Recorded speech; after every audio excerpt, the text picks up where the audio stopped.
हे स्वामी, किन यसरी हाँस्नुभयो? हे वृन्दा, तिमी जस्ती सुन्दरी पत्नी अरू कसकी होली भन्ने लागेर हाँसेको। हे स्वामी, म के राम्री छु र महादेवकी स्त्री पार्वतीलाई देखे के गर्नुहोला?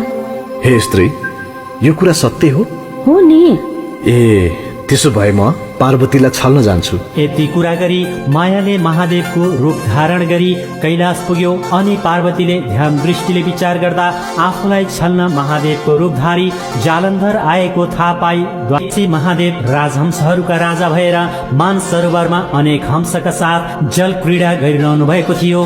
त्यही अवसरमा विष्णुलाई ठूलो बेगले आएको देखि राजहंस रूप महादेव भन्नुहुन्छ, हे विष्णु, यस्तो बेगले म कहाँ तिमी के काम परिरह्यो? हे ईश्वर, हजुर यता आएपछि जालन्धर हजुरको रूप धारण गरी पार्वतीलाई छल्न कैलाश पुगेछ।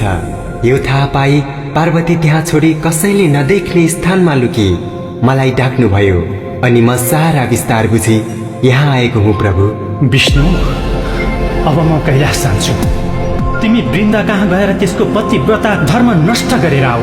त्यस पापिष्ट जालन्धरलाई म नमारी छाड्ने छैन। हे विष्णु, जालन्धरकी स्त्री वृन्दाको पतिव्रता धर्मले गर्दा जालन्धरलाई कसैले पनि मार्न सक्दैन।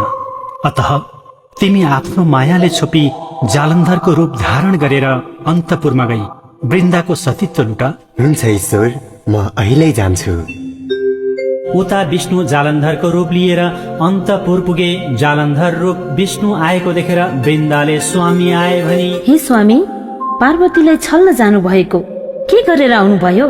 हे वृन्दा, पार्वतीलाई छल्न नसकिने रहेछ, किनकि म पार्वतीको घरभित्र जान खोज्दा ढोकामा बसेका द्वारपाललाई देखि डराएर फर्के।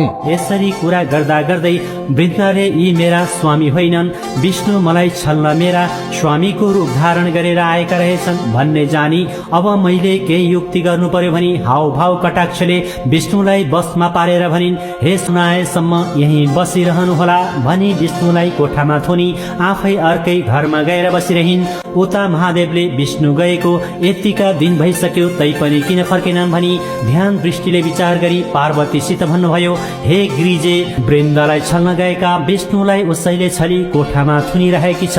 यति भनी मायाद्वारा एउटा अत्यन्त सुन्दर 16 वर्षको भिक्षुक उत्पन्न गरी उसलाई भन्नुभयो, हे भिक्षुक, तिमी अन्तपुरको जालन्धरका घरमा गएर भिक्षण दे भनी वृन्दाले थुनिरहेका विष्णुलाई मागेर ल्याऊ। यति हे